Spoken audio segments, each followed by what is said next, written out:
Good morning, this is the Eager Beaver Show. You are listening to a True North Eager Beaver Media Incorporated podcast.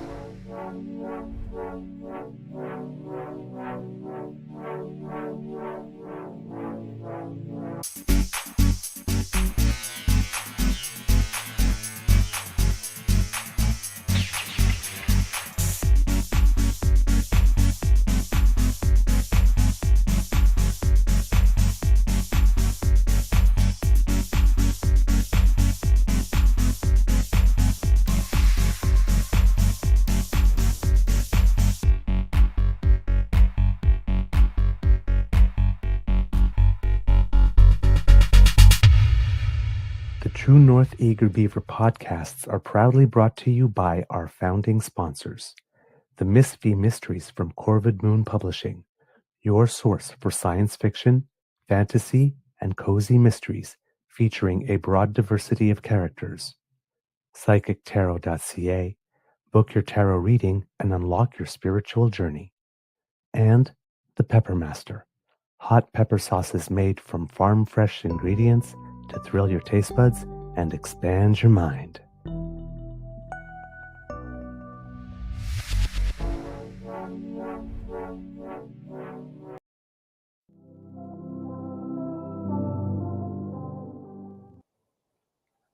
Well, good morning and hello, kids, and welcome to Season 4 and episode number 631 of the Daily Beaver Morning Show. 100% Canadian. Today, recording day is Tuesday, April 22nd, 2025, and it looks like it's trying to be a nice day here at the Beaver Lodge. Lots of cloud in the sky, but I do see some sort of breaks in the cloud where some sun can come out, and there's some light trying to force its way through. So we'll go with that. Yesterday here at the Beaver Lodge, there was one moment around 6 o'clock in the evening where the clouds parted enough for there to be a little bit of sunlight for about 50 seconds, and I happened to be outside when it happened.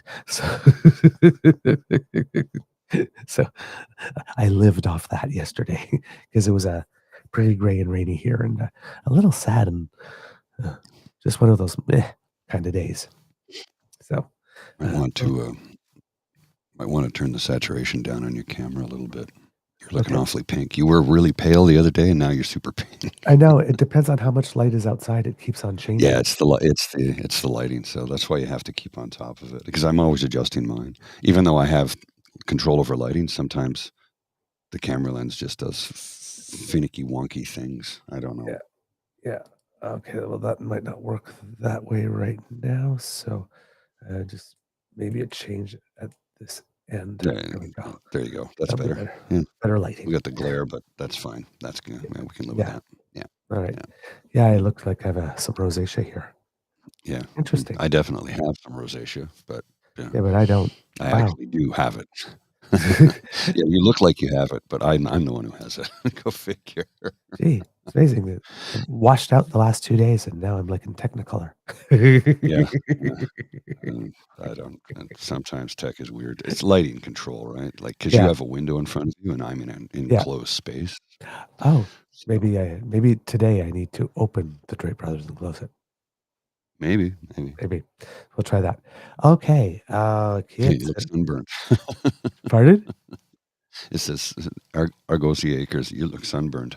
Yeah, I know.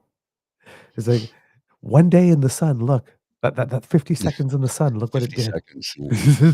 Yeah. Yeah, you need a 200 block. Gee, man, climate change. Woo. Yeah. Intense. It's intense. Oh my God. And if I go right here, the reflection from the red. Yeah. Makes it even brighter. Okay. Interesting. Okay. Maybe we can play with that somehow. So yes, a big thank you goes to our podcast founding sponsors, the Pepper Master, the Miss V Mysteries from Corvid Moon Publishing, and Psychic Tarot Canada, or psychictarot.ca if you're online. Mr. Grizzly, how's your mental health today, sir? I'm going to see if the opening the drapes does fix something a bit here.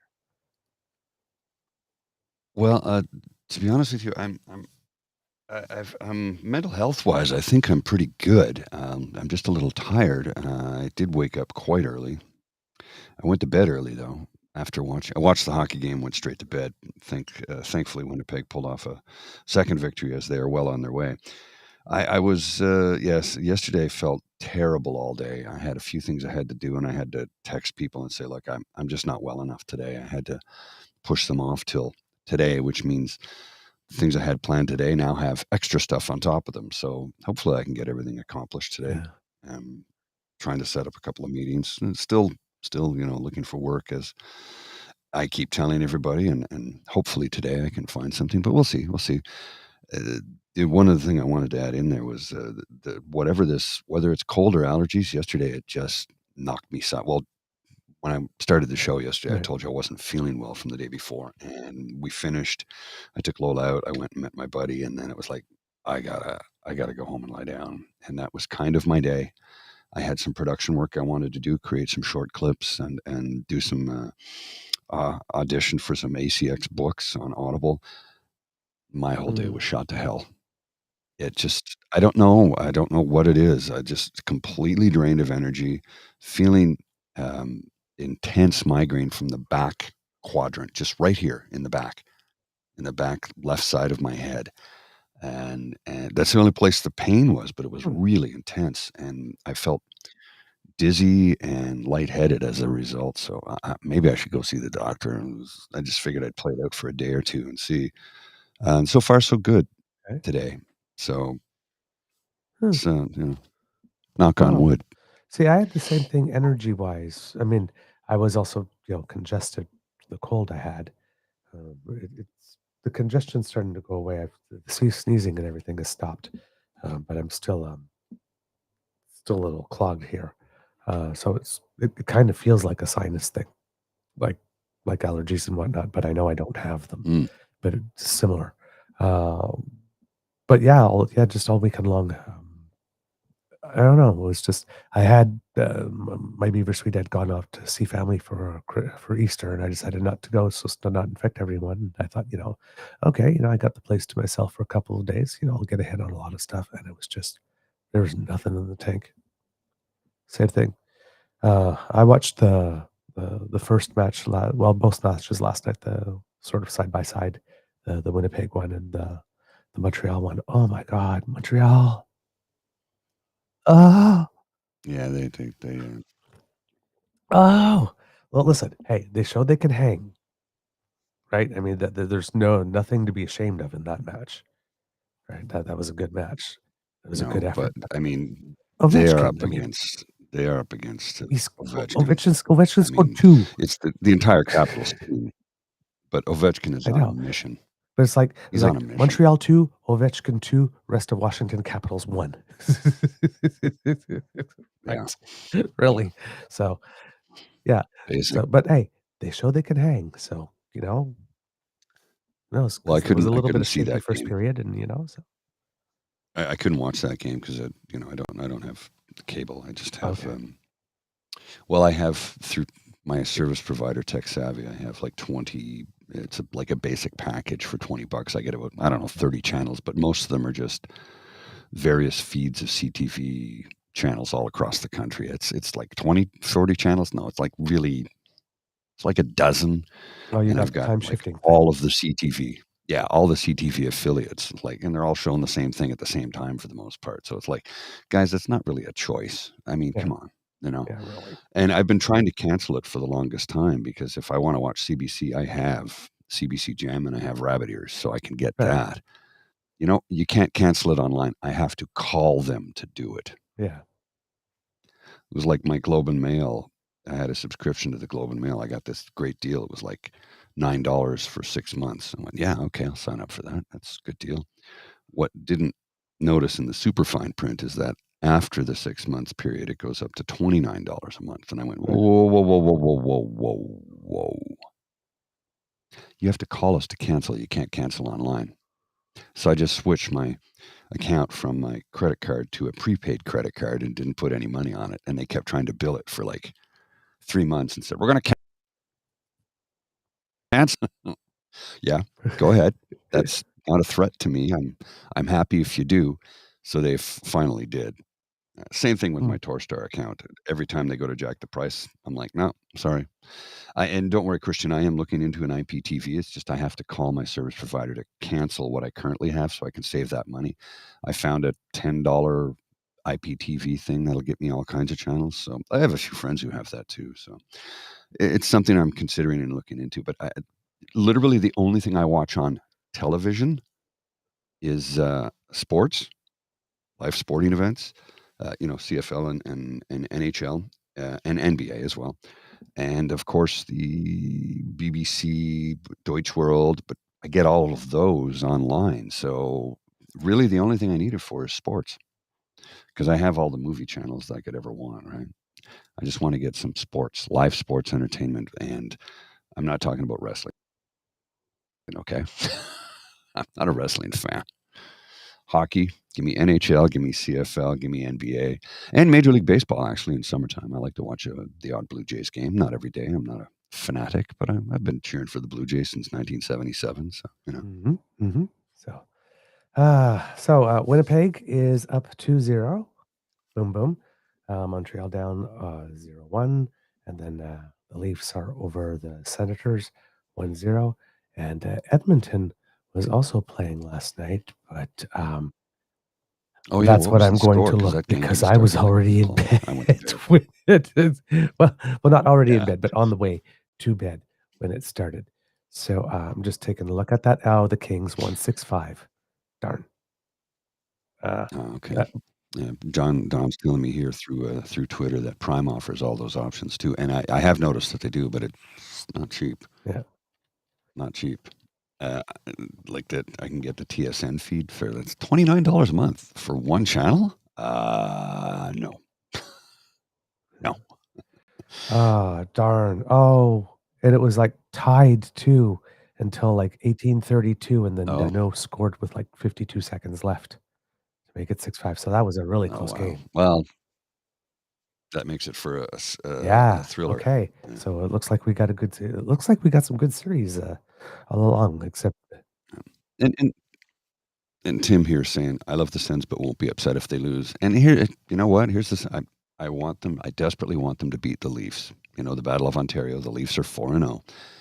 I want Ottawa to win this series. I really do. I want to see them advance to the second round and knock out the Leafs. But if they don't win this round, I'm not upset about it. they I don't made play the for the team. playoffs. I have no money invested in it. They made the playoffs and they walked in through the front door. Sure, it was a wild card, but they actually had more points than team in the other Yeah. um, Calgary would have made division. it in this division. Yes, the way it worked. Like Ottawa should have been in third place overall. Or sorry, no, sixth place overall. But the way that it works out, they actually had to take a wild card position, even though they had more points Mhm. than Florida. Not Florida. Who was it? Not Florida. New Jersey. I don't. They had more points than the team in the other Right. division, who took the last playoff spot. It's just the way the things work out. So I mean, technically speaking, they had a Yeah. better record. So I was happy to see them make the playoffs, do it commandingly, and hey, let's see what happens tonight. Exactly. Exactly. All right, kids and cubs. A little announcement, by the way. It would tomorrow we are going to have a guest. The gentleman. Oh, okay, this is news to me. Yes, sorry. The gentleman that I was talking to you about yesterday, who had done a good analysis of the comparative analysis of the NDP and Liberal platforms, had a conversation with him, Oh and I yes. asked him if he could check out the Green one as well. And it seems that the Conservative one will be out sometime today. It seems. So he will be coming on the show tomorrow, and we will be able to have a chat about that.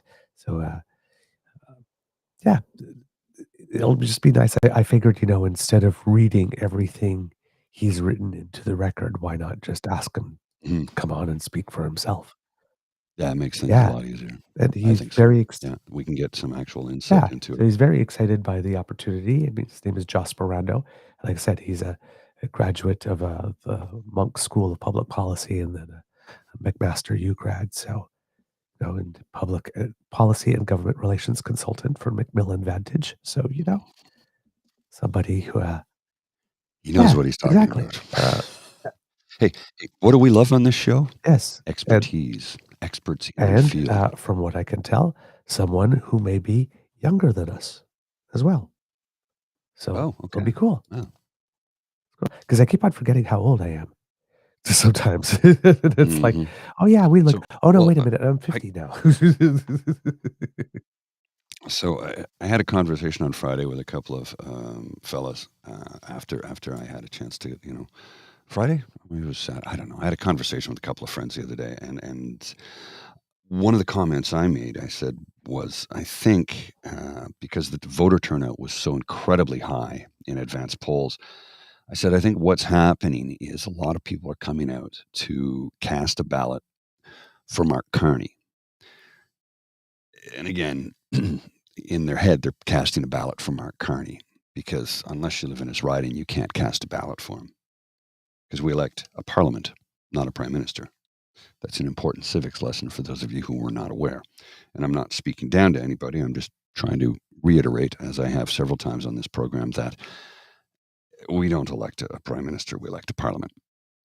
So the conversation we had, I said to him, I said, what a lot of people I think are of the mindset right now is that they need an older white gentleman with global experience, with diplomacy and dealing with big business and big money accounts, if you will, to steady the ship. And he said, my buddy looked at me and he goes, Paul, he's 3 years older than you. He just turned 60. He's Gen X like you. He goes, I'm 67.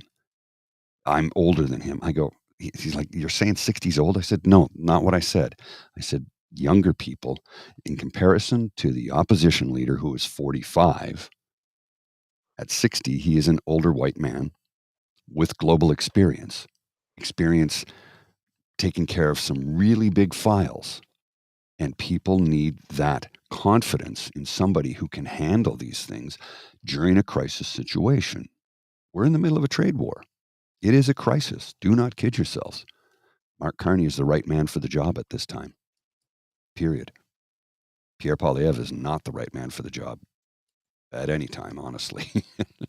He has no qualifications other than being a member of parliament since, for 21 years now? Is he 45 or 43? I can't remember how old he is. Either way, what I'm getting at is we need somebody with a little bit more worldly experience who's dealt with kings, queens, presidents, et cetera, et cetera, et cetera, on a global basis. 45? 45 years old.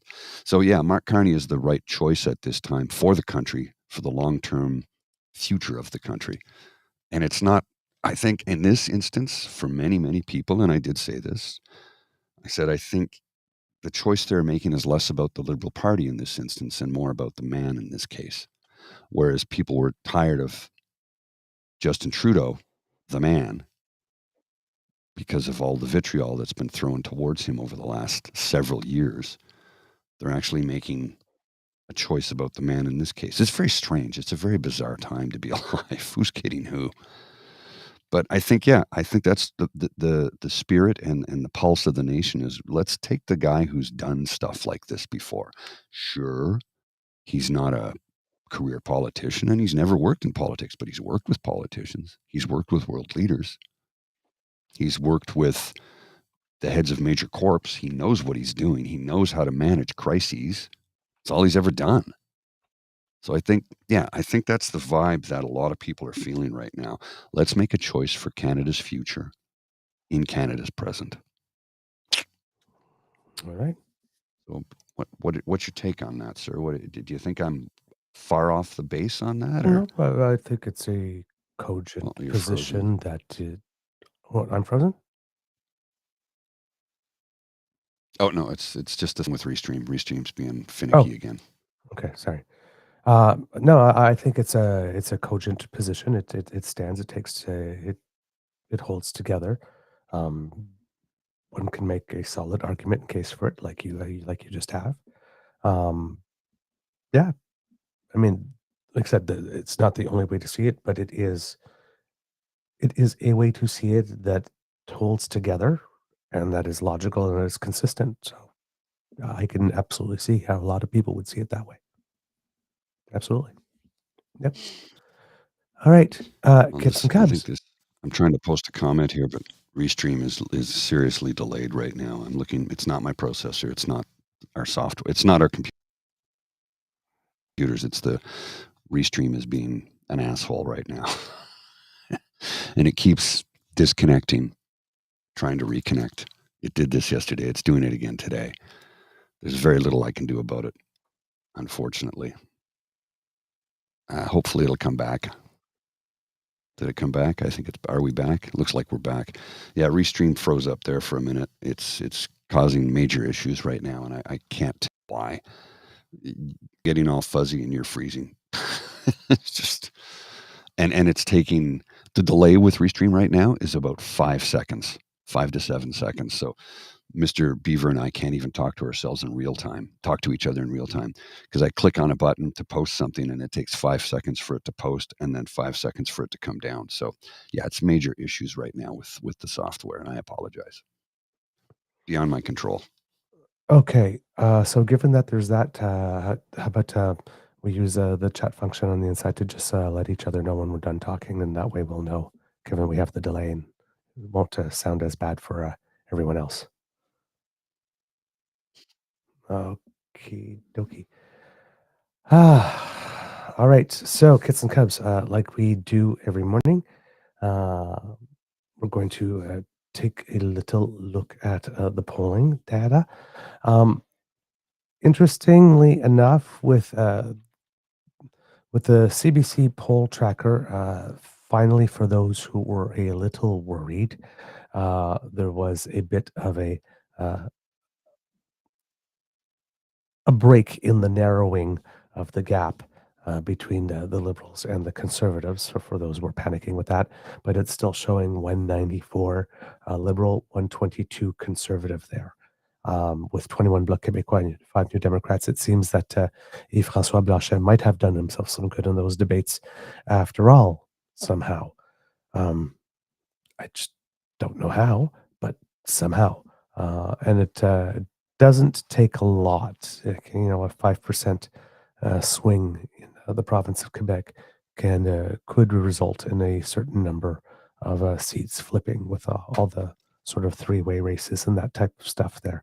So over the coming days, Quebec might be the place where there is the actual most movement based on current trends, because the Bloc Québécois was pretty solidly under 20 for a good period of time in the campaign, and right now they're registering 21.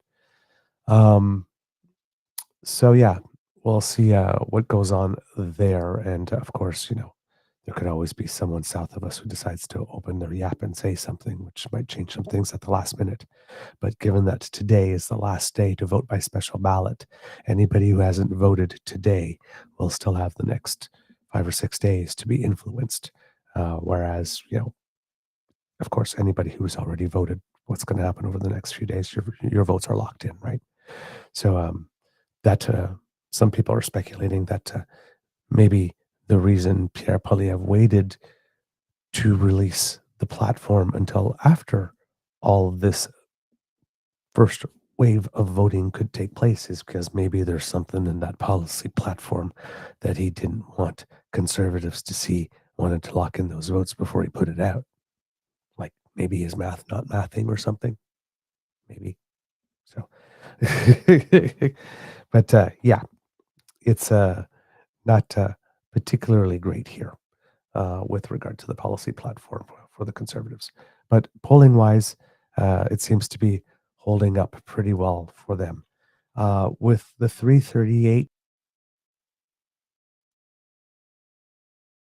similar to everything that's been out before, just about a 5% split between the two.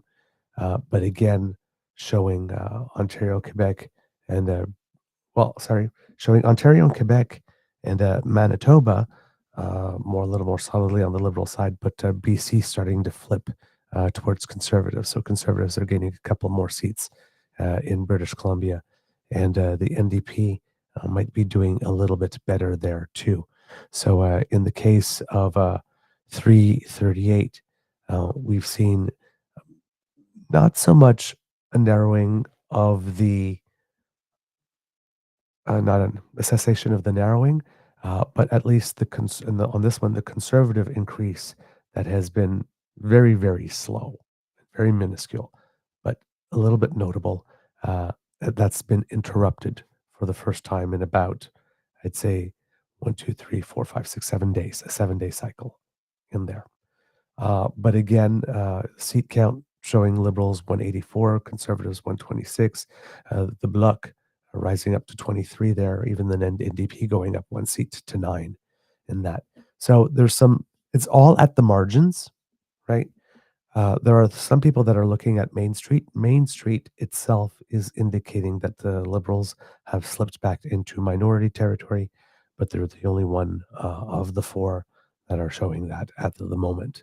And except the acceleration of the narrowing in all the other polling aggregators is nowhere near as fast.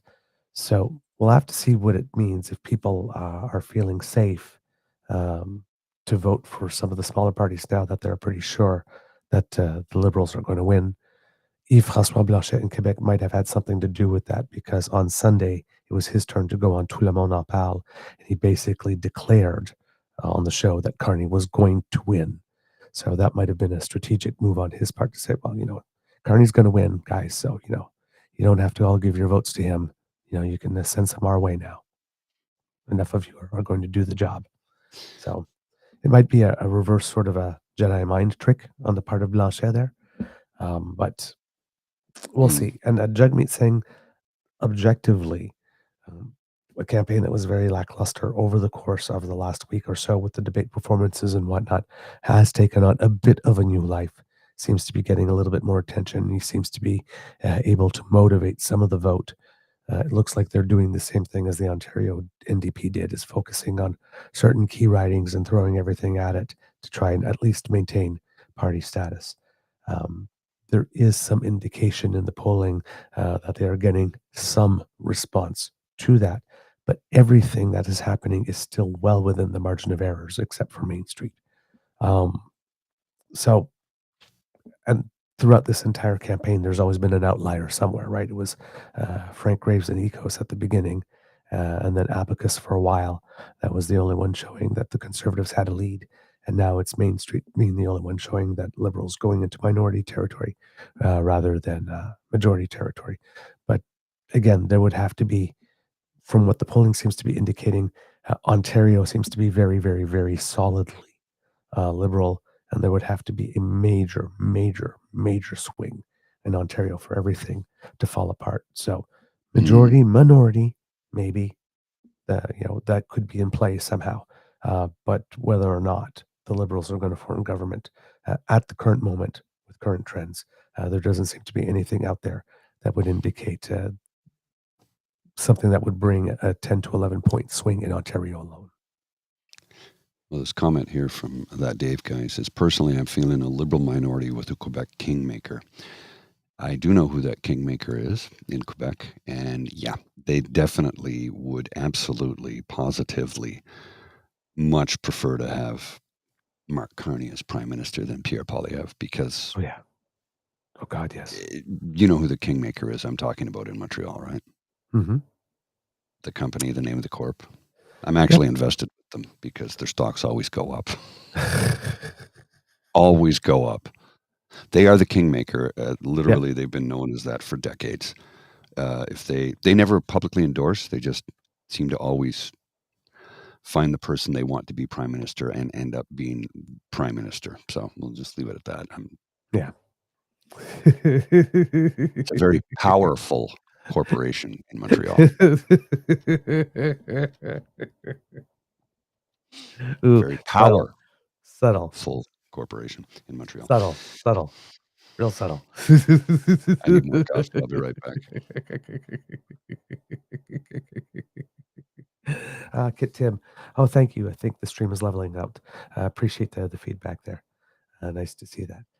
Okay, Kits, you are very active here. See, let's do the magic mirror thing before we get into the I see Elaine and Kit, Cat W, Kit, Janet S. Good morning.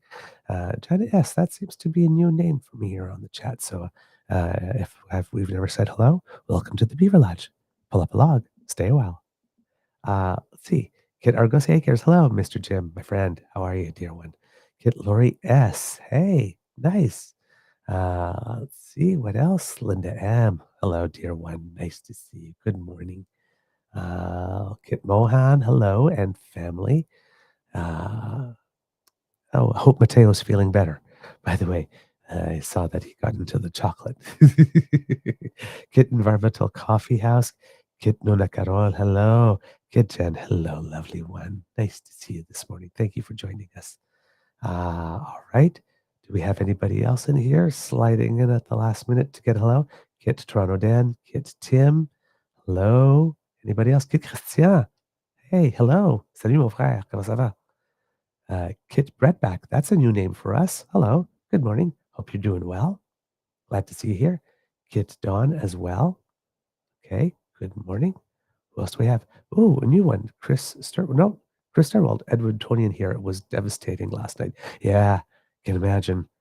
Don't worry. There's more games. Let's see, who else do we have here in the chat? A lot of people. Text Becky.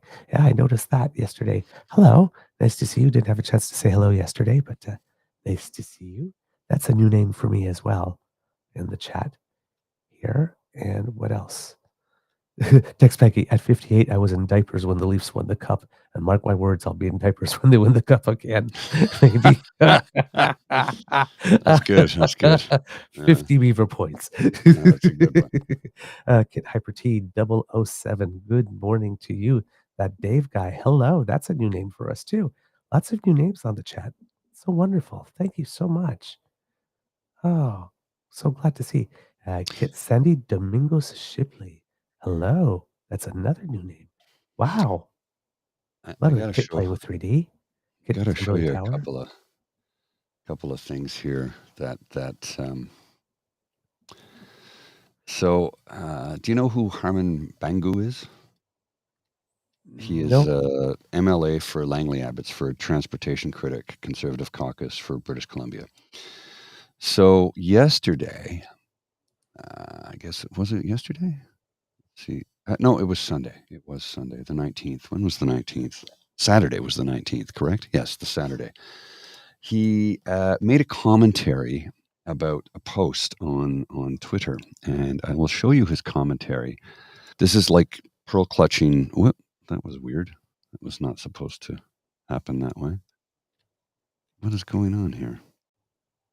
I don't know what's going on here. There we go. That was weird. Sorry about that. So this is a commentary from Harman Bangu. He says, this photo says everything about the state of liberal politics in Canada. A grown man emboldened by his political tribe, flipping off anyone who dares to disagree. No debate, no dialogue, just vulgarity and disdain. This is what happens when arrogance replaces accountability, when a party believes power is a birthright, not a responsibility. We're long past the point of polite disagreement. Canada needs course correction. It starts by rejecting this kind of entitled rot at the ballot box. Pierre Poilièvre is the only one with the courage to clean it up. Okay, that's hilarious. I'm not going to show you the photo. It's a boomer gentleman flipping off somebody with the camera. Now, this person with the camera was saying some pretty rude and vulgar things. But this from our friend Dean. Hey, Harman, maybe you missed 4 years of this. The fact that the old fella triggers you makes sense, though. The party of incels doesn't have thick skin. What's it like to know deep down that you are nothing without your victim status? It'd be interesting to hear the answer. And I mean, this is a clear example of this. And then if we go back to our friend Guy Felicella, it says, settle down, Harman. Attacks at Liberal leader Mark Carney's family and make political references to Epstein Island.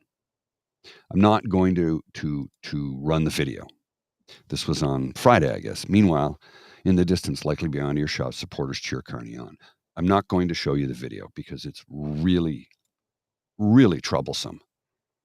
What is going on with Restream is all over the map today. I don't. What is going on here? This whole thing has gone haywire on me. So yeah, the pearl clutch. The brave conservatives, the facts don't care about your feelings crew are always clutching pearls when somebody says something that is so incredibly upsetting to them, and yet we've listened to them for years say some But remember, incredibly rude, mean, and remember, vulgar things. Pardon? you got to remember, it's fuck your feelings. Yes, My that's right. feelings, you got to Yes. micromanage. Yes. It's just, I'm like, come on, man. You just, Right. you know, just okay, I've got the clip queued up here, and it looks like everything is stabilized, sir. All right. So Thank you I so was much. just trying to kill time and stabilize things in the background. Again, it's beyond my control of what Restream can do, but I can try and smooth it out as much as possible. And it looks like we're back on track now. So, sir, if you want to go ahead and set this up, I'll be happy to show it to everybody. All right. Before we do that, just finish saying hello to the kids who joined us. Oh, yes, please. Kit Bell C, Kit Tom Trask. I like Bell C. It's sort of like I keep on thinking we have a Spice Girl. Oh, that took me a minute. Sporty Spice. Yeah. Kit Tom Trask over here. Jason LA, hey, good morning. Nice to see you. Ah, nice.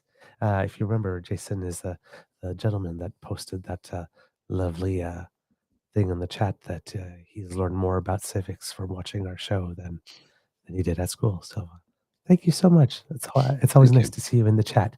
Kit AECH with us as well. Kit Kimberly Tower, good morning to you. And I think now I might have gotten everyone. Kit Uncover, hello.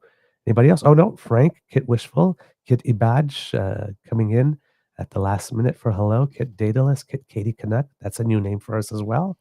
Kit Norm from 1957. My God. Wow. Jonathan B, that's another new name for us. That's a lot of people. I don't think my good mornings have ever taken that long before. We're okay, so Probably we're not. growing. Thanks. Ah. So hey, that Dave guy who's watching us on the Twitter, he says he's 3 months older than Carney. You can join us, Dave, if you get an opportunity right on the YouTube. So you can join in the chat with all the other folks that are live in the YouTube stream, youtube.com/at truenortheagerbeaver media, and you can find the live feed there on the screen if you want to join us in the chat. I'll display your comments, but unfortunately, a lot of the folks that are back and forth in the chat won't be able to see them unless I display them because you're on a separate platform. But anyway, if you want to join us on YouTube, that'd be wonderful. All right. And Kit Saucy reminds us that it is Earth Day today. So everybody, That's right. It is Earth Day find your today. mama. And you know who started Earth Day? You know when the first Earth Day was and who started it? Not off the top of my head, no. Okay, so a lot of people thought it occurred in the 90s. No, it resurged in the 90s. But the first Earth Day was it was either 70 or 71, and it was by Richard Nixon, the same guy who started the Yes. Environmental Protection Agency. Conservative. Yes, a very staunch conservative. When we used to call it environmental conservation, so conservatives were into it. Yes, yes. So a lot of people forget about that. I'm like, no, it's important to highlight good things that conservatives have done because they have done some good things. I'm like, this is why people fail to understand when I say I'm not a liberal. I'm a concerned citizen, centrist, left-leaning, believe in progressive policy. It was 1970. Thank you, Environmental Coffee House. I wasn't sure if it was 70 or 70. And then who was the greenest prime minister we had up until, well, actually, Trudeau. still might even Up be. until Trudeau. Up until Trudeau, it was Brian Mulroney. Yep. Mulroney. Yep. And who did more to relieve African debt than any other person in the history of the world? George W. Bush. Yep. PEPFAR. I mean, PEPFAR to reduce the scourge, the devastation of HIV and AIDS and malaria and all that types. That was George Bush. W. Yep. That's the best of U.S. foreign aid right there. Total success story. USAID, which is now dead. Thank you very much. Yep. Indeed. All right. On to the show, Kits and Cubs. Sorry. It took a little while to get to the meat of it, but don't worry, we'll get there. And just a little check at the markets like we do every morning. Out in Asia Pacific, a mixed day, but no big swings. Everything usually within 1%, except for Taiwan, that was down by 1.64. It seems like it's a down day in Europe again. Again, no big swings, nothing bigger than 1.25. In the Americas, though, we did have a bigger swing yesterday than the opening uh, data or the pre-market data would let us believe. A lot of markets down 2.5, close to 2.5%, and more. So yeah, all around the 2.5%. So and today, the openings, the implied opens are better today, or just slightly to the positive, left fewer than 1%, about 0.75%. But yeah, it seems that there was more running of the mouth south of us and caused some markets Go to swing. figure. Go figure. What a surprise. Shock. I'm shocked. Shocked, I All tell right, you. shocked, Mm, shocked. That, Yes, that was my President Motormouth Casablanca. said something that My, made the market swing. that was my Casablanca. Ah, You yes. know, gambling in this Yep. establishment. Shocked. Shocked, I tell you. Sir, you're winning for tonight. Thank you very much. Yes. All If right. you've ever So, never seen Casablanca, you should. Okay, yes. Go absolutely. ahead, sir. Yes, you must see Casablanca. It's a great movie, especially if you have a chance to see it at the cinema. Like you go to the repertoire theater to go see it, to take advantage of it, like with popcorn and everything. It's a big screen movie. All right, kids and cubs. Yesterday we had of platforms and plastics, and today we have of platforms and Poilièvre platitudes, because we had a situation yesterday where well, not yesterday, but Jagmeet Singh released the NDP platform on the same day as Mark Carney. So these are not two separate day events, but the same day events that happened. We're just presenting them to you on separate days. Then we had yesterday happen. No, sorry, because these were presented on the 20. Can't remember if these were dropped on the 19th or the 20th. 19th. On the 19th. So we had the 20th and we had the 21st go by. And on the 19th and 20th, we still didn't know when the conservative platform was coming out. The best we could get was soon. Well, it turns out that yesterday, Mr. Poilièvre announced that it would be coming out today. I'm not sure if that was the plan all along, if there was pressure, if they were planning to try to not get one out. Now they have to. But the one thing I do know is that the math on this thing cannot possibly math. It just can't, right? Because, as we told you, the foreign aid budget that he said he was going to cut and the CBC budget that he said he was going to cut, right? That's about $16 billion. And that's if he cuts all foreign aid. Well, he kind of reversed himself, that said that no, he wasn't going to cut foreign aid to Ukraine. Well, that's the biggest piece of the budget by far. And then there's a portion of it that's already going to build that base in Iqaluit that he plans to do without an Indigenous consultation, it appears. So add that plus all the legal fees. So, that's not going to cover everything, right? And then the $1 billion he plans to save from the CBC must be all from salaries, because it's not going to be from infrastructure, because he's got to keep all of those operating if he's going to keep Radio Canada going from coast to coast to coast. And then, well, it seemed very clear that he was campaigning for the last 2 years on making sure that dental care and pharmacare at least don't continue. But he reversed on that. And then the counter tariff money pre-election, he had pledged that for a tax cut. And his tax cut, unlike Mark Carney's, which was more prudent, 1% starting now, well, starting the next, fiscal budget, because you got to pass it, versus 1.125% now, and then a committed increase to 2.25, which will take $14 billion a year out of the budget. And then sometime along the way during the campaign, he promised, oh, yes, he would help industries and workers targeted by tariffs, but he doesn't have the counter tariff money to do that because he already spent that on the generalized tax cut, so there's more money for that. And then yesterday he had people out there complaining about how, the Carney government wasn't doing enough for young people when they're the ones that raise the basic personal exemption amount on taxes for seniors, which is more money out. Yeah. And then everything Carney is doing, or if Carney is like, conservatives are accusing the liberals of stealing from them. And the liberals have taken some things from the conservative platform. Absolutely. It's just like the conservatives have taken some stuff from the liberal platform and the liberal campaign and whatnot. Sometimes in a campaign, you do that. So everybody knew that Poilièvre was going to come out with a middle class tax cut at some point. So Carney came out with one. It's the bid to get into the game. You neutralize the opponent on that subject. But Poilièvre has always been doing a little more. So the tax cut, there was a little more. Carney's GST thing on the houses is for 1 million. Well, Pierre is for 1.3 million. Right?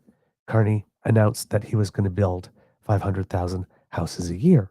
So that would be 2 million houses. Well, Pierre made an announcement that would be a little more. But interesting, when you listen to him talk about how it is he's going to get it done, it's a lot of it is the same things that Mark Carney said that a couple of weeks ago Pierre mocked. Plus, Pierre is promising to get into wars with all the municipalities if they don't do things his way. But he's promising he can get more houses built than even Carney's promised now, without having a whole prefab modular industry. Right, that he that he made fun of in the past, and now he's promoting. So we're talking about a guy for whom, during the course of this campaign, 1,700 people was actually 15,000 people. Mm-hmm. For whom 3,472 houses built was actually 200,000. Only 6 of them affordable, all of them in Quebec. Right? So we're talking about a person who likes to have fun with numbers and fun with words, who's reversed himself on things that he seemed to be promising he would cut for the last 2 or 3 years, and claiming that he can make it all math, because remember, he's also going to meet our NATO spending commitments too. The math doesn't math. The math doesn't math. Let's go back to anymore. What was it? We discussed it yesterday. Was it November or December 2023 when Melissa Landsman was on Vashi Capellos? Is that Power and Politics? Is that no? It was she was on the Sunday show on that one, so it was CTV's Question Period. Thank you. Saying we'll show you our platform once the election's called. Okay, we have 6 days left, and we still haven't seen the platform. It's because they're writing and erasing and creating things as we speak. What did Carney say? Okay, let's put that in. Look, that's literally what they're doing. They're making it up on the fly, because the second that they got cornered, and Pierre had to say, "I will keep dental care and pharmacare." Now, how won't expand it. That was but how we will keep it too, eh? Even childcare, right? You can keep the money in childcare and then just turn around and distribute it again as a, boutique tax credit again, and just kill the programs. We'll give you $160 a year. It's $1,500 a month for childcare. What's $160 a year going to do? You got to be able to front that 15,000 too. Yeah. Before you get it. Right? That's funny. That's what a Harper boutique tax cut is. It's like, once you put your kids in the sports and you pay all of it, and you're able to wait a year, then you'll get some money back. Yes, because I can afford to front that. Yeah. It's like some of the insurance companies health insurance programs I've had through different corporations and companies I've worked for in the past. I tried to get one that had, it's like, can we change this to direct billing for dental care?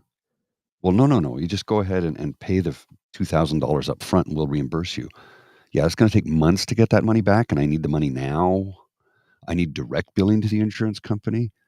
So if your health insurance plan, your dental coverage plan through your employer insists that you pay it up front and they reimburse you and they don't do direct billing, you're getting screwed. You're getting screwed. It's the same as my argument when companies will send you out of town and you check into the hotel and the hotel insists you give them a $400 or $500 deposit on your credit card. And my response is, no, I'll turn around and leave. I'll go home right now. I don't give a damn. I'm not fronting costs for the company. I have to pay for my fuel and my food on my credit card for the next 2 weeks while I'm out of town. I need that extra $500. Yep. And why should I have to pay for it? This is another example of the wealthy punching down on the rest of us. Yep. So, we'll see what Pierre has in store for us with his platform, but I have a feeling that the costing is going to be an issue because Pierre is already trying to make us believe that everybody's been hearing him making his announcements and could keep a tally. They say, your announcements have come up to about $440 billion in new spending. And you said $1 will be cut for every $1 of new spending. So that means you need to find $140 billion in stuff you're cutting over the next number of years. He's going, no, that's not true. Their numbers are wrong. It's like, I'm sorry, buddy, but maybe. But if you're going to ask me to look at a guy that has been at the head of the Bank of Canada and the Bank of England and is a banker and respected around the world's assessment of what you promised so far, and your brilliant and well-researched and thought out and extremely well-developed counter-rebuttal of his numbers are wrong, I'm probably going to believe the banker, especially after 20 years in Parliament. You've never actually been trusted with an economic portfolio of any kind and have no personal financial background of any kind. And if all you could say is, nuh-uh, he's wrong, and that's your counter argument, that doesn't cut it, man. I'm going to tend to believe the other guy a smidge more. Right? So while all this is going on, we have Mr. Jagmeet Singh, who tables his costed platform. Didn't get a lot of attention. And normally with the NDP, as soon as they put it out, there's people jumping all over it and saying, the costing is terrible, the costing's terrible. I've heard nothing of that this time. Now, is that because the costing is not terrible, or is that because compared to what everybody else is, the NDP seems to be adding the least amount to the debt based on their costing? Or is that because people are just finding them so far behind and irrelevant that it's not even worth their time to complain that the costing is? I don't know. I think that might typical be thing that happens has not happened.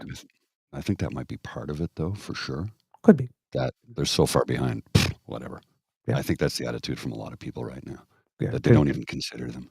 There's no point in getting lighting your hair on fire about it.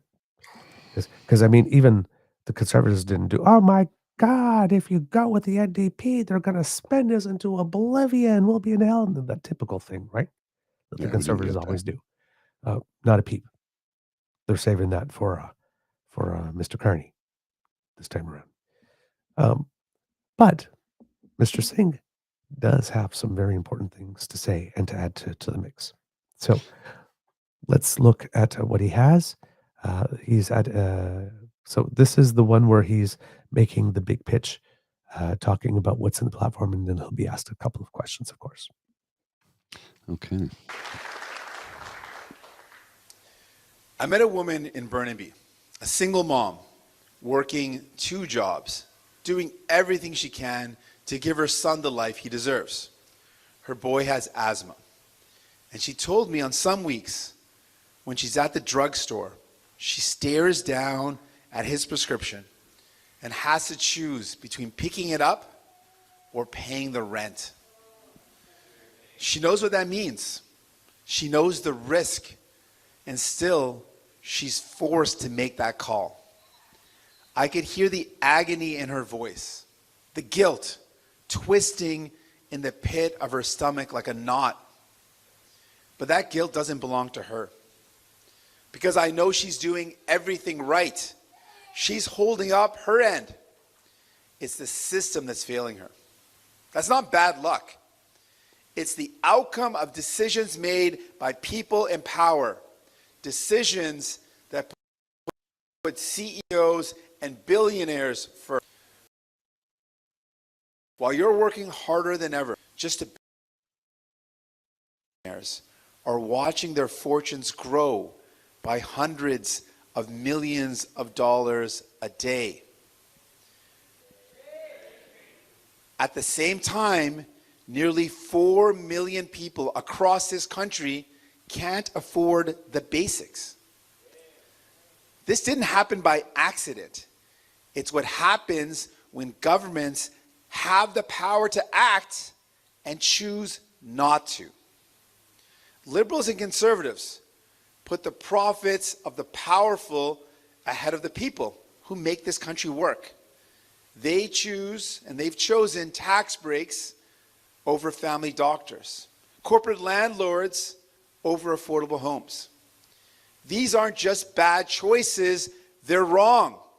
They don't reflect the Canada we believe in. They don't reflect the values we share. And now, with Donald Trump's trade war, those same politicians want working people to pay the price again. They say we can't afford to invest in Canadians. But we know the truth. The money is there. It's just going to the wrong people. And all the while, the things that define us as Canadians, our healthcare, our public services, our belief in looking out for each other, are being chipped away. We won't protect Canada by copying the United States. We win by standing up, by standing together to protect what makes Canada, Canada.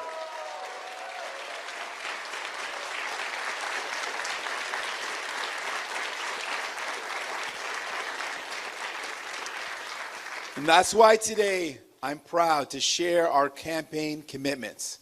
It's clear, it's bold, and it's focused on the people who build this country. And it starts with healthcare.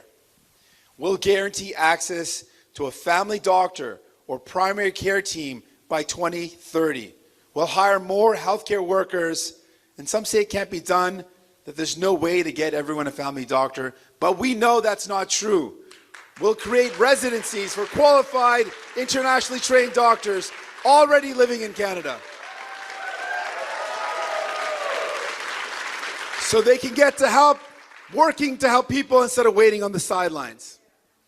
We'll stop the slow creep of for-profit care.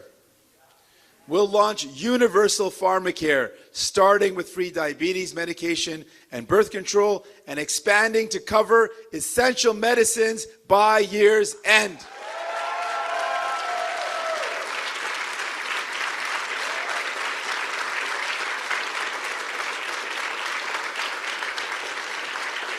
Because no one should skip medicine to pay rent. No parent, like the mom I met in Burnaby, should ever have to look at her child's prescription and wonder if keeping a roof overhead means leaving the pharmacy empty-handed. That choice should never exist in a country like Canada.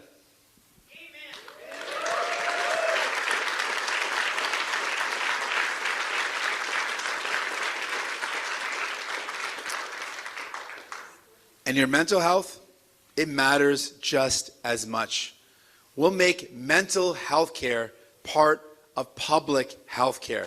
No more waiting, no more choosing between your well-being and your bank account. All right. Well, you know, I'm on board with that. Mm-hmm. What is here? What? I don't know what is going on with Restream. It's all over the map today. It's just not cooperating. Don't worry, we're doing okay. We're doing okay. So Yeah, I know. It's just it's the software's being strange, and So messes me up. we have the entire setup. Again, Jagmeet Singh likes to go to the story, particularly of a single mother. It's more than once that we've shown In this his writing. on his campaign. Because last time he was talking about Brienne, right? Brianna, who we've had as a Mhm. guest, and now he's talking about somebody else. So, but he likes to go to that story and, somebody start with relating, right? Working hard, doing the best by our kids. It's not her fault. It's all true. But he likes to go to that. He appeals to Sentimentality. sentimentality, right? So it's a rhetorical device, as legitimate as everyone, but he's doing the appeal Mhm. to emotion, is what it's called. So he goes there, he opens with that, does the whole setup. It's Yeah. effective. Oh, yeah, absolutely. And sets it up, right? So puts you in the context, right? Lets you know who he's talking about, who he's fighting for, makes it very clear. His message is very, very clear, right? You know who his target audience is, you know who he's talking about, you know what his issues are. On that, you can't fault him whatsoever, right? And then, Mhm. of course, for the NDP, as they've said from the beginning of the campaign, and as you saw with the debates and all that, they're trying to make healthcare the center plank of their platform, right? What's going to happen to health? What's going to happen to health in these times? I guess system's already not performing as it should. What's going to happen now? You need to be worried about that because presidents come and go, but the healthcare is every day. That's his frame. Well, and that's important to remember that because let's face it, if you're not healthy enough to be able to get up and go to work, how are you going to be able to afford the medications Exactly. you need? So, and it's true, right? But what Jagmeet Singh is fighting against right now is the problem of the urgency of now, right? They see the Donald Trump threat. A lot of Canadians are seeing the Donald Trump threat right here. And while there's everything Yes. else, we need to do with this. So let's deal with this, and then we can deal with all the other stuff. And there are some people that are trying to make the case that yes, while that is there, all these other things matter because you can't abandon all these other things to focus everything on that. Somebody's got to be thinking about the other stuff. So Jagmeet Singh is very much of the thing, right? Say they're going to be so busy with trying to keep the markets working and all that kind of stuff, they're going to forget about you. So you need us. His comment on mental Yes. health care. Now you know Yes. how I feel I'm about that. 100% Obviously, correct on that. yeah, and I agree with him. Now we need to qualify that statement though, because mental health care is covered under the public purse, but it doesn't. It's not. Oh, There's no. not enough. There's not enough resources And it's there. only when you're in the most extreme need now. Right. Correct. Number one, and number two, they will refer you to a psychiatrist when maybe what you need is a psychologist and a psychiatrist.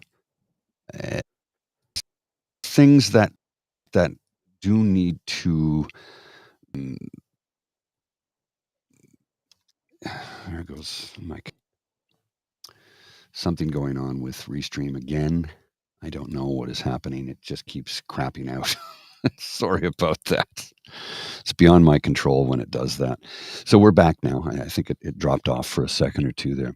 So one of the things he did say, as I was trying to talk about, I don't know where we got cut off, is that he's going to beef up mental health care, which I completely agree with. Because although it does fall under the public, our public system, our universal healthcare system, it's again, like you said, it's only under the most extreme circumstances. Whereas if I need help right now, I have to go to ER. And if you're sitting there struggling, and I mean struggling, look, when you're in a mental health care crisis, it's not treated the same way as a cardiac event, but it should be. Because the results, if left untreated, are the same as a cardiac event if left untreated. Yeah. Yeah. You can't mess with that. And that is one of the other reasons that we were very, very supportive of the move for dental care as well, because it's not just about your teeth. There are so many illnesses and diseases that start in the mouth that can be so much more severe. And you want to handle them really early so it doesn't get there. Because Heart disease. when it does, It's like it costs you so much more to the healthcare system, but if someone becomes disabled as a result of it, costs you even more. And if someone just even if you forget health, just lost productivity while you're out of the system, or if Mhm. you have it devolves It into costs something everybody worse, more money, right? right? It's always best to handle things as quickly as possible. Again, as we keep on saying, it always costs less in the long run to do the right thing the right way the first time. It's death enters through the gums. An outward sign of heart disease is your teeth. I know a few people who have. Yep, indeed. And I, And I don't know how to bring it up to them. Like, honestly, Gus with them, it's like, you need to go talk to your doctor. yeah. How do you tell See, somebody that when you look at them and you can see that the outward signs of heart disease are there? And yeah, it's difficult. Oh, what happened, sir? You lose your camera? no, 9 no, I days didn't until lose the I can camera. apply for the dental program. Just the Oh, light thing is happening again. oh, again, yeah. Yeah, I see that. Vanishing. Yeah, Yes. Um, it one of these weird things. It's just that it's the time of the yes. year too, Yeah, right? where the sun is in the sky. Because Is a the little, sun yeah, is a little higher in the yeah. exactly. It's a little yeah. So So let higher or lower or whatever. Yeah. So dental care can go a way to saving us money on the overall public health care fund, and it saves lives, it saves productivity, it saves time. Remember, we still don't have a sick leave program. We still don't have it. We're supposed to have one in Ontario. We don't have one. We have 3 days if your employer is generous. The province of Ontario had a 10-day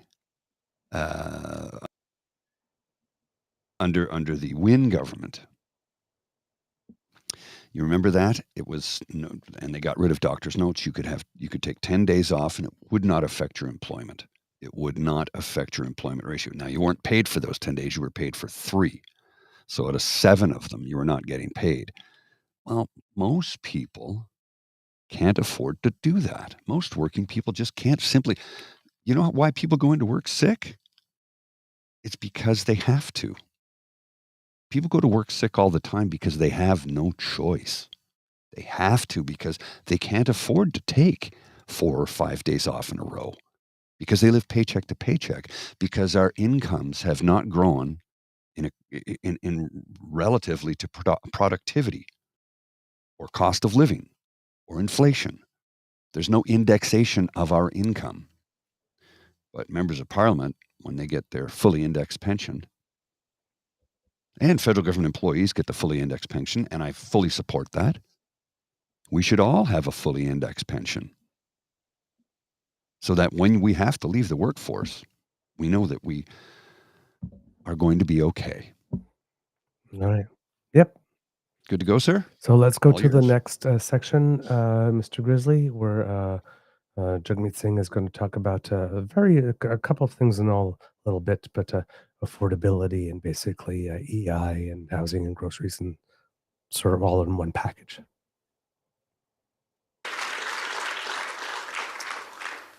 Because no matter what you're up against, your health, your rent, or the cost of feeding your family, you deserve a government that's there for you. That's why.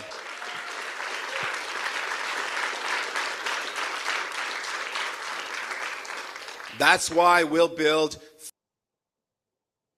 3 million homes that you can afford. We'll corporate landlords from treating housing like a stock portfolio. Homes are for people, not hedge funds.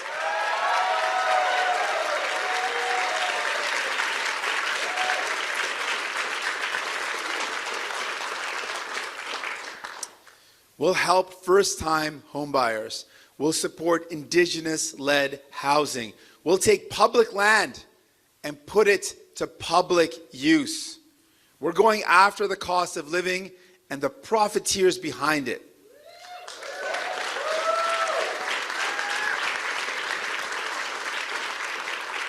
That means a price cap on grocery essentials, GST off your home heating, diapers, and the internet, retrofits to cut your bills by thousands of dollars.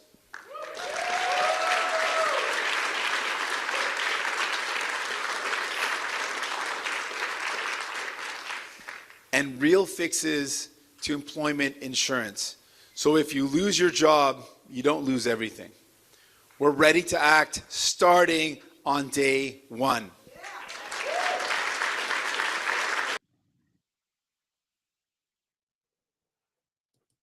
All right.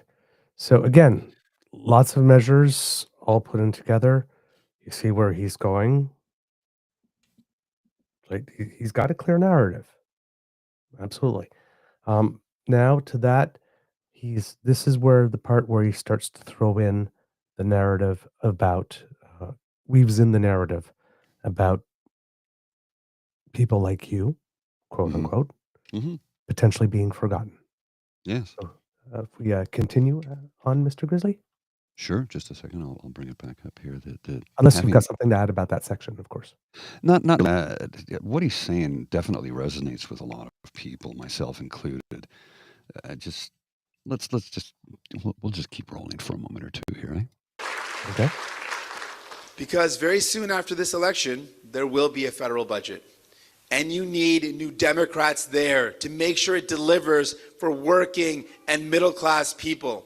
Because when we're not there to remind them, the Liberals have a habit of forgetting about people, and we won't let them forget about the people.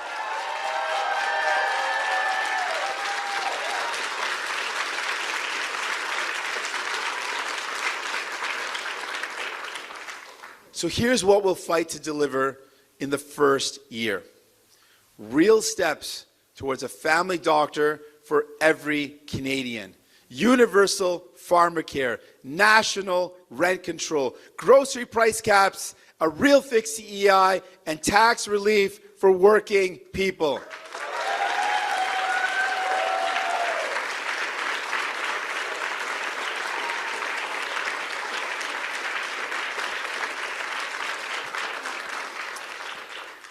Paid for by ending handouts to oil and gas CEOs, by bringing in a wealth tax on fortunes over $10 million, by putting a surtax on corporate profits over $500 million, and by cracking down on tax havens and loopholes.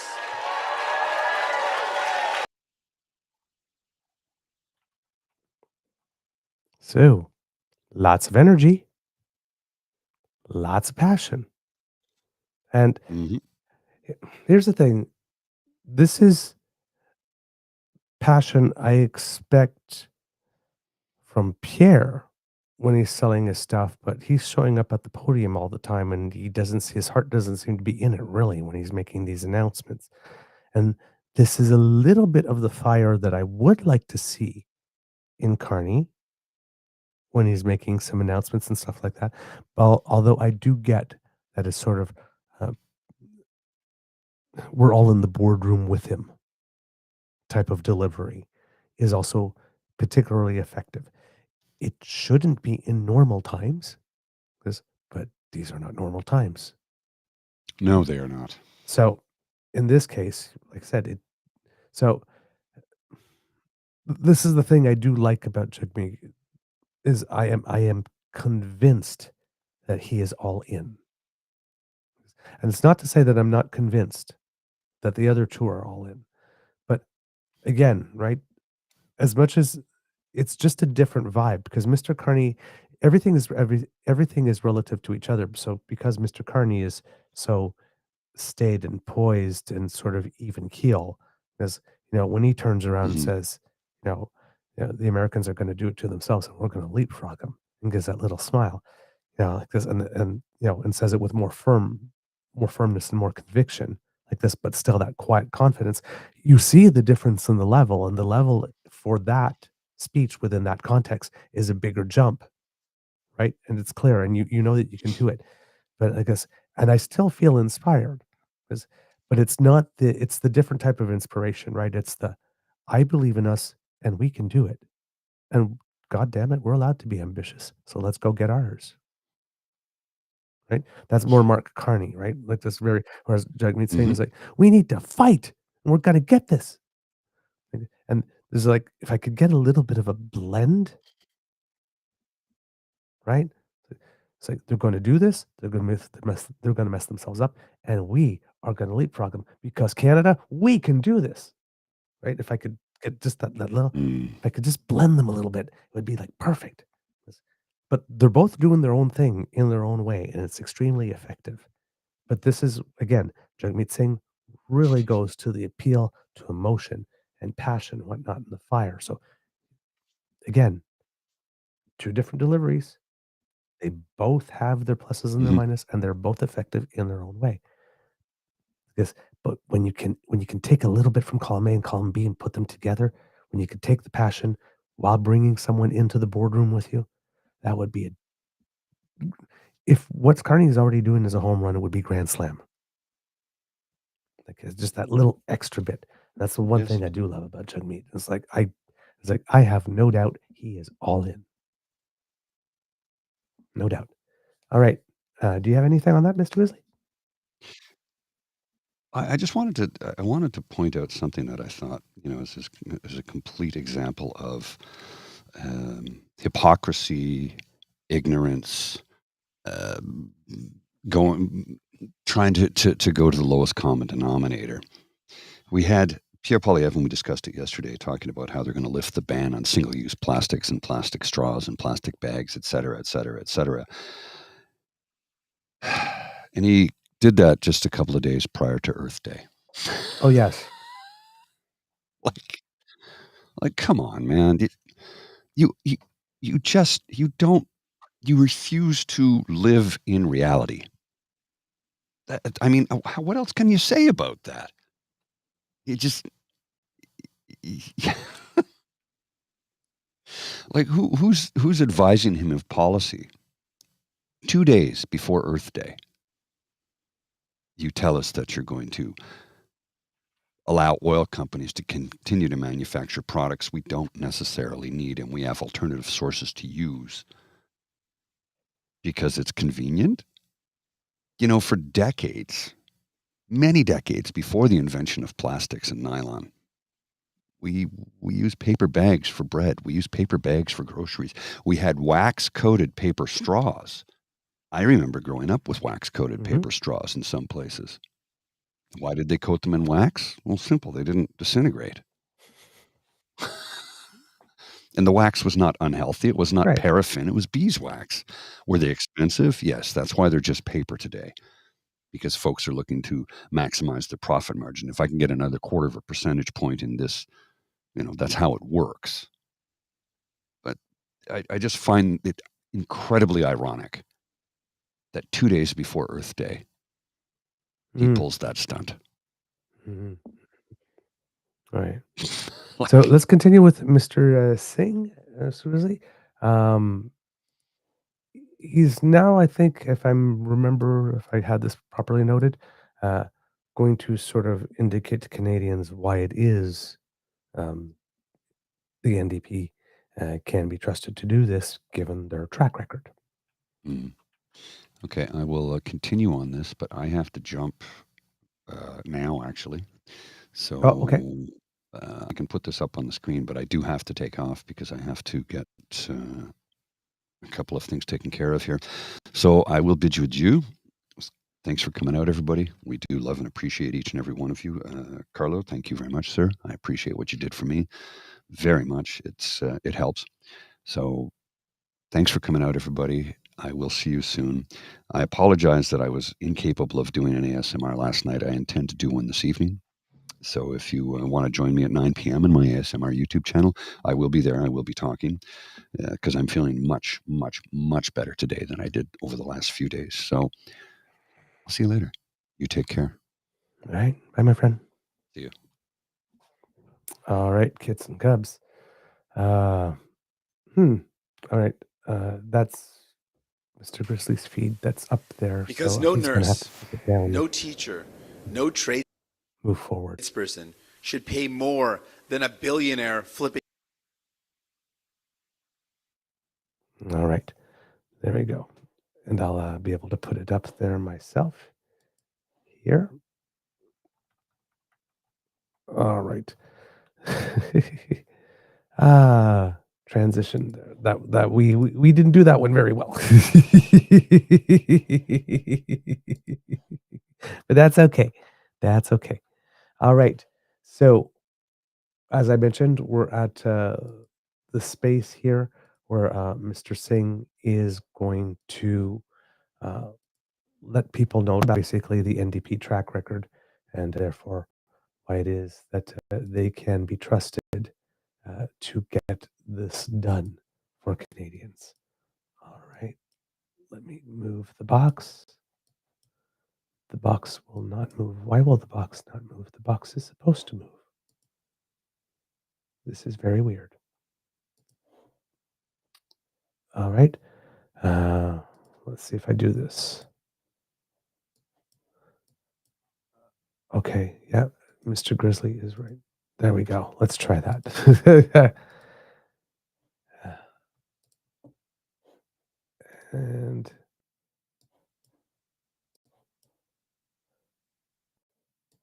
it is not willing to cooperate. So how about I just do this? Okay. Here we go, kids and cubs. Because no nurse, no teacher, no tradesperson should pay more than a billionaire flipping stocks.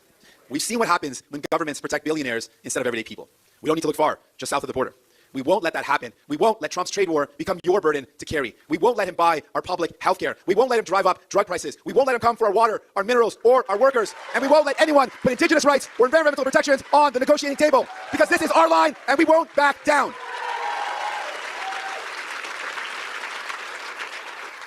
This election is about who you trust to hold that line, to stand up when it counts, to fight not for the ultra-rich, but for you. The things we're proudest of as Canadians: universal health care, pensions, protections for workers. Those weren't gifts. They were won. They were won because people trusted New Democrats to fight for them.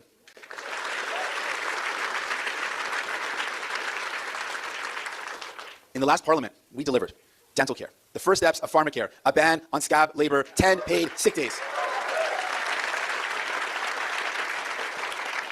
Now imagine what we could do with more New Democrats in Ottawa.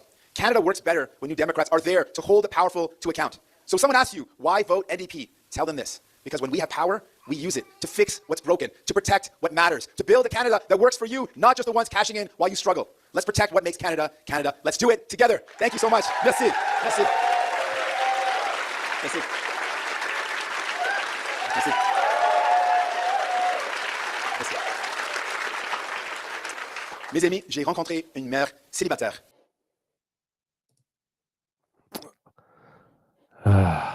All right, kids. My God. Mr. Grizzly was not wrong. Nothing is working. Oh my God.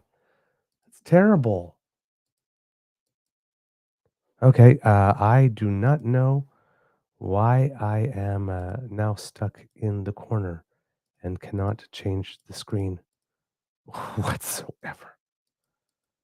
Oh, what the hell, Restream? Okay. Wow. Okay, I'm not exactly sure what to do anymore. Wow. I think Mr. Grizzly has come back and is trying to fix the situation. There we go. Okay, thank you, sir. I have no idea, but it does not look. Oh no, I'm back. Okay. I'm getting the impression that with what Restream is doing, I might not be able to do the rest of the show the way I'd intended to, but I will give it a try and see what happens. So there we go. That was the end of the main part of the discourse for Mr. Singh. Unfortunately, the only way I was able to get out of there was by closing the feed altogether because yep, there's something that's happening with my mouse. It's or something. Things are not being as responsive as they need to be here. It's really, really weird. All right. So you see the end of. Oh my God, what is going on? Right. Now things are just starting on their own. So Mr. Singh, sorry, this is not the show I wanted to do, unfortunately, this way. Mr. Singh is finishing it off, finishes off his pitch, uh, with passion and vigor, and states why it is that Canadians can have trust in the NDP to bring that stuff forward. Um, then what comes next is the Q&A session, kits and cubs. But I think what I am going to do, uh, let's see. Oh, Mr. Grizzly just wrote to me here. Uh, Restream is working. It's trying to add features. So it's making it okay. So it's trying to add features as we are actually doing the live show. So yeah, okay. Yes, I can definitely understand your frustration, Mr. Grizzly. All right, so I will try to forge ahead, and hopefully it will work. Sorry, uh, this show is not flowing very well, and the politics is being uh, cut by a lot of tech talk today. So this is for the people listening on podcast and watching live, a little tougher show for you to watch in terms of flow. So appreciating your patience and indulgence here. All right. So Mr. Singh makes his full pitch here, and states why it is that we should vote for NDP, why it is uh, he and the Bloc are essentially making the same case that conservatives are not going to win. So it's probably best if we have a minority government, if that's going to be the case, rather than a majority government, so we could get some stuff done. Uh, that would be a great argument in normal times. Uh, and this time, I don't mean normal times in terms of, Trump and not Trump, but just normal times. It's an argument that usually works. But we just had a minority parliament where the conservatives couldn't overthrow the government alone or with one other party. They needed the help of two. Uh, we would be, if we had a minority liberal government, we would be heading into the same situation again. The NDP proved itself to be a not particularly reliable partner, ultimately, in the previous parliament. And with that type of parliament, well, from September, second week of September, I think, up until parliament closed, nothing except the GST holiday got passed because the other parties would not allow it because they were all protesting in some way, shape, or form. So one would have to ask oneself, why the hell would Canadians want to go back to that? That's the case for a majority government. They didn't actually set themselves up to make a case for saying, hey, what you really want is a minority parliament because that works better. Because, well, for the last year, it hasn't. It hasn't. They haven't been showing us that they could because they saw a moment of political advantage where they could all pile on Trudeau and maybe thought that they could each party increase their individual seat counts. And they didn't put country before party. They certainly didn't put you, the citizen, above their own ambitions. That's the Bloc, the NDP, and the Conservatives that are guilty of that. You can even say that of the Liberals by not wanting to get rid of Trudeau early enough. But all of them were putting their own ambitions above you. So for Jagmeet Singh to now be in front of the camera and say, hey, Canada, let's have another minority parliament again because I'm your guy.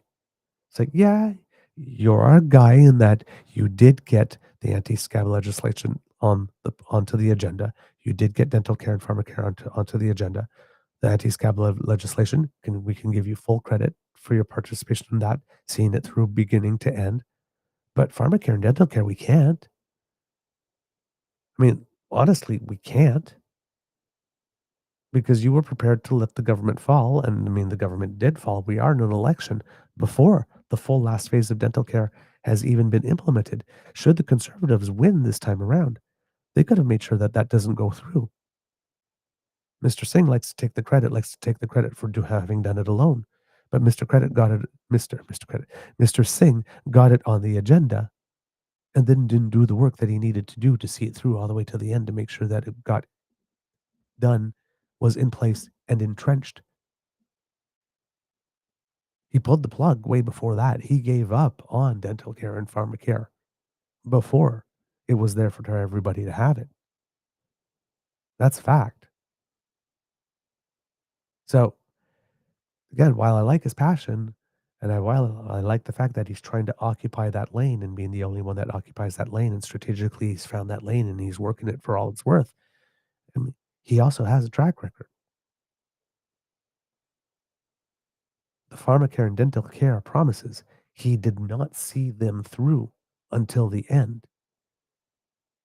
Canadians could not rely on the NDP to make sure that they were fully implemented and entrenched. At some point, they got distracted and had another priority. The priorities are the things for which you make time. And after ripping up that confidence deal, that supply and confidence agreement, because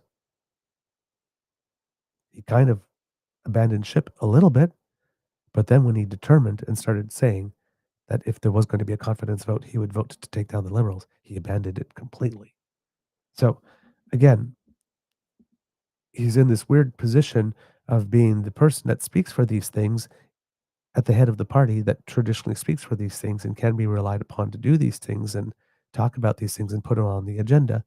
But we've seen that. And when you add the Jack Layton era, when they made the government fall before the Kelowna Accords could be in place, and the first time we had a national child care agreement could be put in place, there's starting to be a track record here. This may be another reason why some people have started giving up on the NDP, is that they fight for it until they see an opportunity to get more seats. And then the fight for the things that we apparently all need and deserve and want gets left by the wayside for ambition. Now, one could maybe say they make the argument saying, well, yes, but if we won our gamble, we'd be able to bring so much more of these things to you. Yes, but it's the NDP. The closest they got was official opposition. It was under Jack Layton. And again, to paraphrase an expression or a quote from south of us, Mr. Singh, you are no Jack Layton.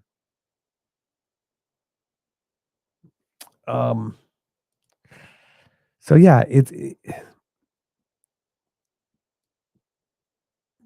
this is where playing the long game sometimes has much benefit, right? Because consistency of your actions over time does matter and matters a great deal.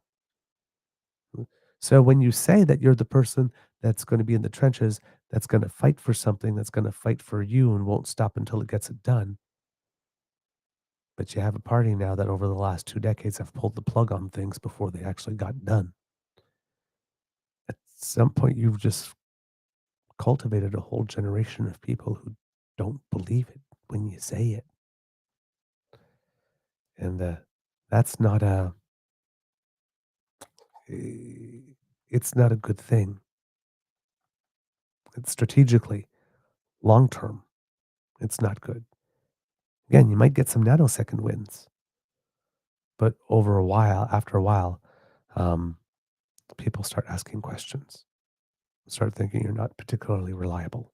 So that's my main problem here with these types of statements from the NDP. They might be a little too broad, considering what we just saw Mr. Singh do. All right, I have found the spot in the feed where the question and answer section starts. Hopefully, this will work. Now that Mr. Grizzly set us up again. He's pretty brilliant at these types of things. So I will leap into this with a full confidence. No. Okay. I will leap into. So that doesn't work. So maybe let me just check this. Yeah, I think we are in the exact same situation again, kits and cubs. Uh, uh, I think what happens is that I am set as the secondary camera and not the primary camera. And that is the problem that is going on here. Um, all right.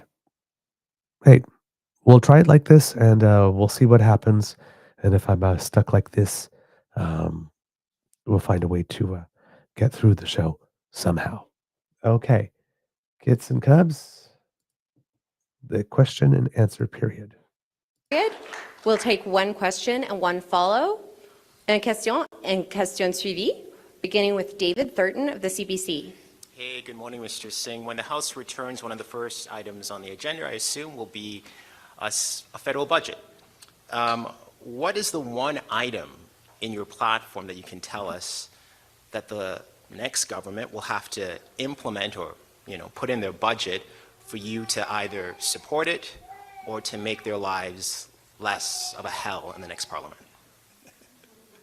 Well, we're certainly going to give them hell. There's no question about that. That's what we do. We're going to make sure they're always putting people first. But I could break it down into two. I know you asked for one, but it's two really. One is affordability, and the other one is healthcare. And in affordability, we want to see measures that make life more affordable.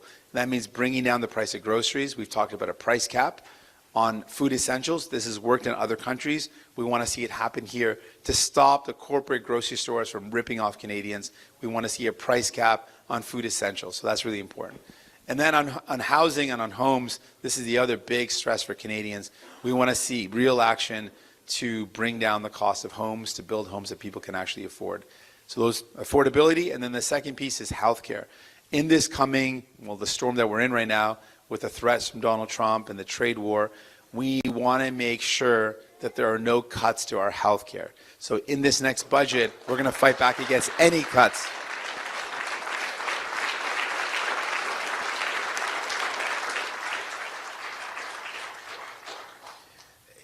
And just a second question here. Your commitments will add $48 billion, if I understand that correctly, to the federal deficit over 4 years, and that's on top of what the deficit is projected to be over that time frame.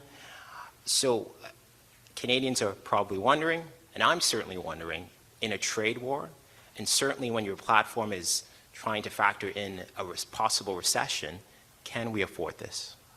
I really want to make this important distinction. In a difficult time, which a recession and a trade war represent some of the most difficult times, you can't cut your way out of those things. You actually have to make investments. Now, other parties are acknowledging that. Mark Carney's talked about making investments, but he's also talking about massive cuts. And the problem is what he's talking about in terms of cuts in his platform, he's confirmed there's going to be $28 billion in cuts, but he hasn't really laid out the details.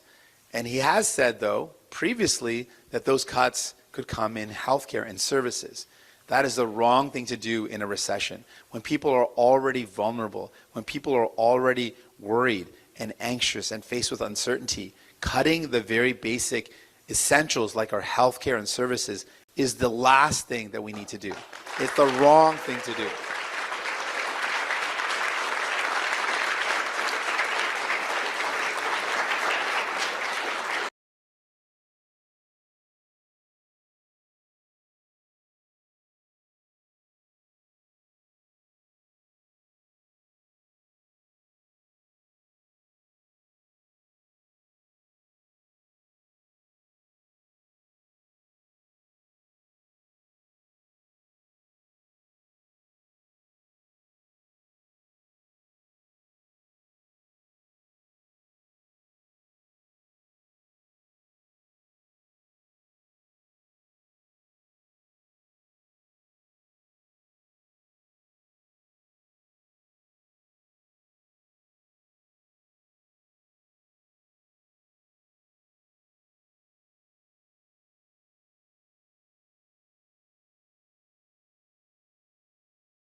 And it put me on mute. Okay, kits and cubs. You know what? Here's what I'm going to do. I am just going to end the show today because um, it's not working. And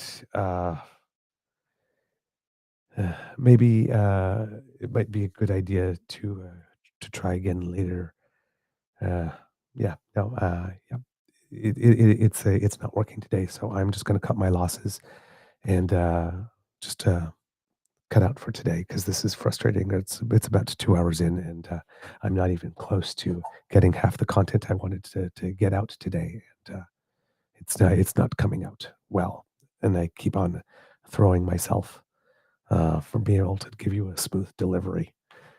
So yeah, I'm just going to cut my losses here, and we'll try again tomorrow. All right, kits and cubs. That's the end of this episode of the Daily Beaver Morning Show. Hope that you enjoyed listening to what it is that we were able to give to you today, because we love making this for you. I'm actually disappointed in our product today. Um, Remember, sharing is caring, and word of mouth is priceless. So please tell your peeps and poops all about us. If you would like to not miss an episode, you do not have to, thanks to our pod page, sponsored by the Ray Girl. That's podpage.com/the truenortheagerbeaver. Lowercase letters with a hyphen between each one of those words. If you go there and get to subscribe, click that, and when we have something fresh off the bandwidth, it will come directly to you. If you'd like to help us in other ways, kits and cubs, the QR code that is going to appear at the top corner here will bring you to our YouTube page, True North Eager Beaver Media Incorporated.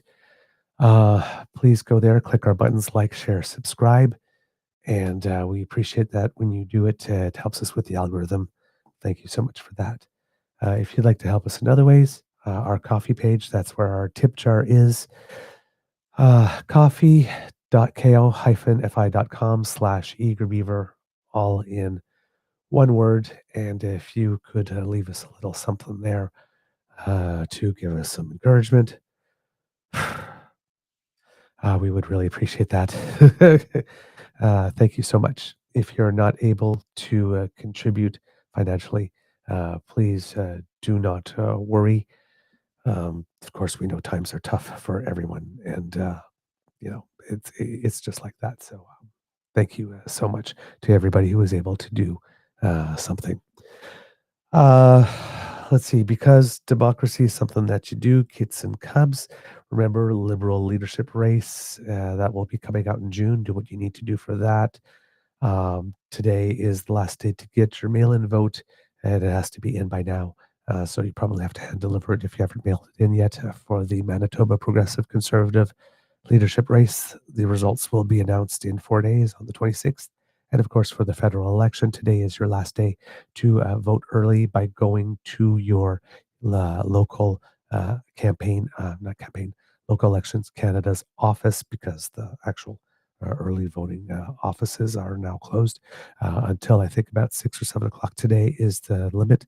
And after that, your only opportunity to vote will be to get your mail-in ballot if you haven't sent it in on time, and to vote on the 28th itself, election day. All right. I think that's everything there. Words of wisdom. When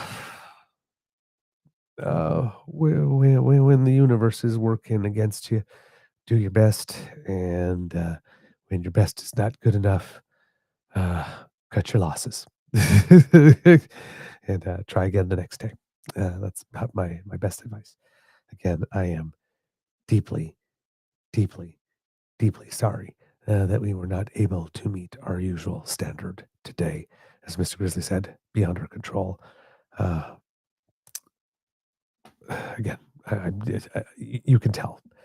I am discombobulated and disconcerted and disappointed, and not up to my definitely thrown, because I'm not up to my usual smoothness and poise. And it's my frustration is clearly visible. All right, kits and cubs, thank you for all that you do to help us. We are very, very grateful. Join us tomorrow. It will be a better show, hopefully, because we will have our guest, Mr. Joss Miranda, with us, and he will be able to go through all the platforms. And yeah, all right. Mr. Beaver, cue the cock. You are listening to a True North Eager Beaver Media Incorporated podcast. The True North Eager Beaver podcasts are proudly brought to you by our founding sponsors, the Misfit Mysteries from Corvid Moon Publishing, your source for science fiction, fantasy, and cozy mysteries featuring a broad diversity of characters. CanadianTarot.com, their uniquely Canadian online eclectic tarot community, and the Peppermaster, hot pepper sauces made from farm-fresh ingredients to thrill your taste buds and expand your mind. We are grateful to the Crier Media Network for its support, Pete Jarvis for our artwork, and Paul Joseph Something for our opening and closing sequence music.